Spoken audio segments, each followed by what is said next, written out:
Berjalan di atas penutup kolam renang akan menimbulkan masalah. Sungguh, mungkin itu terlihat tidak berbahaya, mengkilap dan menggoda. Tapi beberapa model tidak dibuat untuk mampu menahan berat badan kita. Jika terjatuh, maka kamu akan mengalami masalah besar.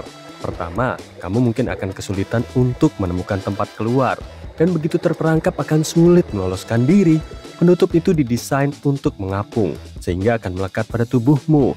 Meronta-ronta hanya akan memperburuk keadaan dan memperbesar peluangmu untuk terjerat.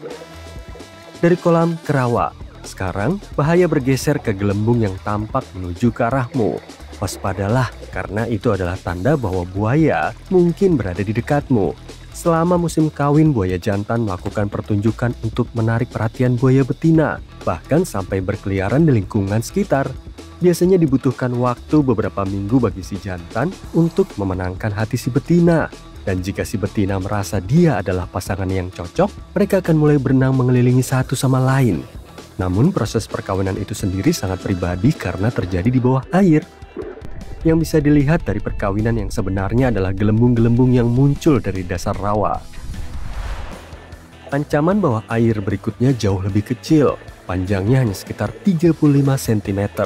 Cacing darah mungkin terlihat kecil, tapi mereka seperti mutan kecil yang berbahaya. Selama hidup mereka, yang biasanya sekitar 5 tahun, mereka memakan logam yang mereka temukan dalam sedimen di dasar laut. Logam ini nantinya akan menyatu dengan rahang mereka, menciptakan gigi logam.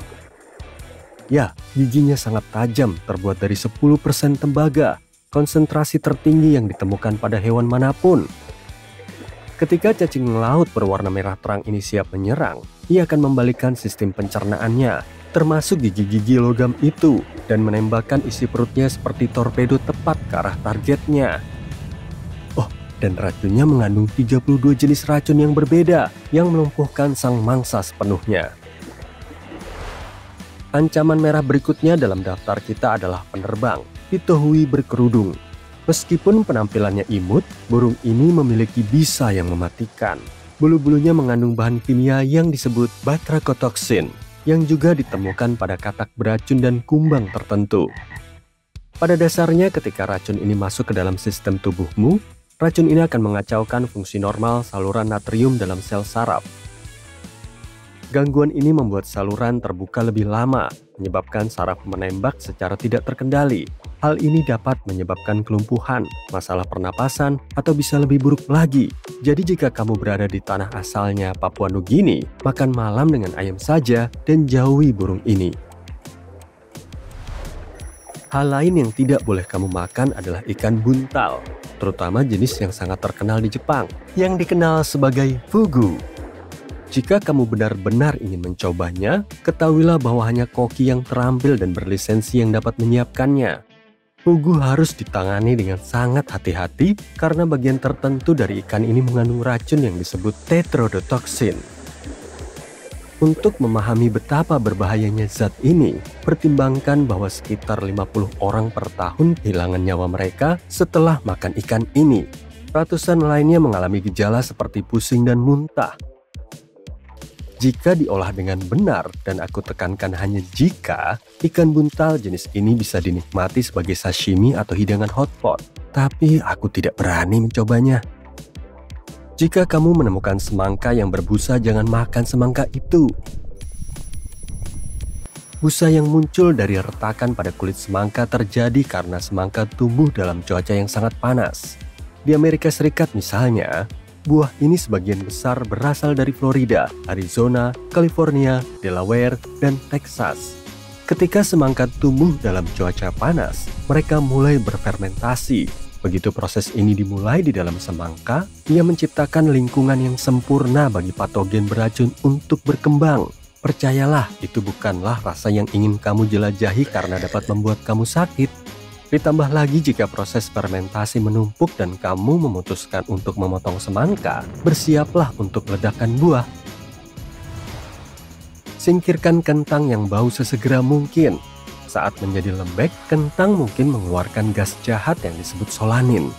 Menghirupnya dalam jumlah yang cukup banyak dapat membuatmu pingsan dan bahkan membuatmu berhalusinasi liar dan demam tinggi. Biasanya kentang pada tahap itu memiliki warna hijau. Meskipun warna hijau yang terbentuk pada kulit kentang sebenarnya adalah klorofil yang sama sekali tidak beracun, keberadaannya menunjukkan konsentrasi solanin.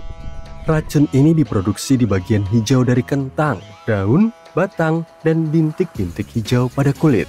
Proses aneh ini terjadi karena merupakan mekanisme pertahanan tanaman terhadap serangga, penyakit, predator, dan tampaknya manusia juga. Untuk mencegah akibat buruk, ingatlah untuk menyimpan kentang di tempat yang sejuk dan gelap dan buang kulitnya sebelum memakannya. Berikutnya dalam daftar kita adalah sesuatu yang kita semua sukai, hotdog. Selain tidak memiliki nilai gizi dan bahan-bahannya yang kontroversial, bentuk hotdog bisa jadi penyumbat jalur udara yang sempurna. Faktanya hal ini sebenarnya adalah penyebab utama tersedak bagi anak-anak di bawah 14 tahun. Sebagai orang dewasa, kamu mungkin sudah cukup berhati-hati, tapi tetap saja ada baiknya kamu tidak mengikuti kontes makan hotdog.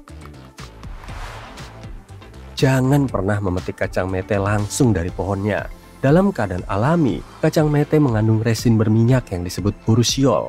Jika kamu bersentuhan dengannya, kamu bisa mengalami ruam yang gatal dan terlihat seperti kasus poison ivy yang parah. Untungnya, kacang mete mentah yang kamu temukan di supermarket tidak benar-benar mentah. Kacang mete tersebut telah dipanggang dengan api besar sekali atau 2 kali agar aman untuk dimakan.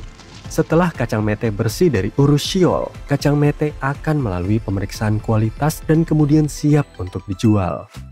Satu hal yang tidak begitu aman untuk dibeli adalah pakaian yang diberi label tahan noda. Aku tahu ini mungkin kelebihan bagus, tapi kata-kata itu mungkin sebenarnya berarti barang tersebut dikemas dengan beberapa hal yang tidak terlalu keren yang dapat mengacaukan tubuhmu, seperti zat per dan polifluoroalkyl. Jadi, bersama dengan semua hal yang biasa seperti pemrosesan dan pewarnaan, kain-kain ini mendapat dosis ekstra bahan kimia yang tetap ada, bahkan setelah kamu memakainya. Ya, pakaian anti noda mungkin beracun dan dapat menyebabkan berbagai macam masalah, seperti ruam, sakit kepala, dan kabut otak. Kita semua telah mendengarnya jutaan kali, tapi perlu diulangi, jangan berdiri terlalu dekat dengan kereta yang sedang melaju. Tapi kenapa? Nah, ketika kereta api melaju di atas rel, udara melintas dengan kecepatan yang berbeda di kedua sisimu. Menurut sesuatu yang disebut teorema Bernoulli, tekanan udara di antara kamu dan kereta lebih rendah daripada tekanan di sisi lain tubuhmu. Hal ini menciptakan semacam hisapan yang dapat menarikmu ke arah kereta, membuat kamu berisiko terluka. Jadi ya, yang terbaik adalah menjauh dari rel. Tapi jika rencana perjalananmu mengharuskanmu duduk di kursi penumpang mobil, jangan letakkan kakimu di atas dashboard. Ya, aku tahu kita semua pernah melakukannya, tapi kebiasaan bersantai ini sangat berisiko. Salah satu alasan paling penting untuk menghindari meletakkan kaki di dashboard adalah bahaya yang ditimbulkan jika kantung udara mengembang. Airbag dimaksudkan untuk mengembang dengan kekuatan yang besar saat terjadi tabrakan. Jika kakimu berada di sana, kamu akan lebih mudah terluka saat kantung udara menghantammu, yang dapat menyebabkan cedera serius seperti patah tulang atau dislokasi. Ditambah lagi kebiasaan buruk ini mengganggu keefektifan sabuk pengaman. Dengan posisi kaki yang tinggi, sabuk pengaman mungkin tidak dapat menahanmu dengan aman di tempat. Nah, jadi kamu sedang dalam perjalanan darat menuju petualangan berkemah. Kamu sedang menjelajahi hutan, mencari tempat yang sempurna untuk mendirikan tenda. Tapi tunggu dulu, apakah yang dicat di pohon itu tanda X berwarna oranye? Kamu mungkin berpikir ini hanyalah sebuah tanda bahwa pohon tersebut akan ditebang. Tapi sebenarnya ini berarti berbeda. Dinas Kehutanan AS menggunakan simbol tersebut untuk menandai batas-batas. Biasanya untuk menunjukkan batas tanah milik pemerintah. Jadi jika kamu melihat tanda X berwarna oranye di pohon, langkah terbaikmu adalah putar balik ke arah kamu datang.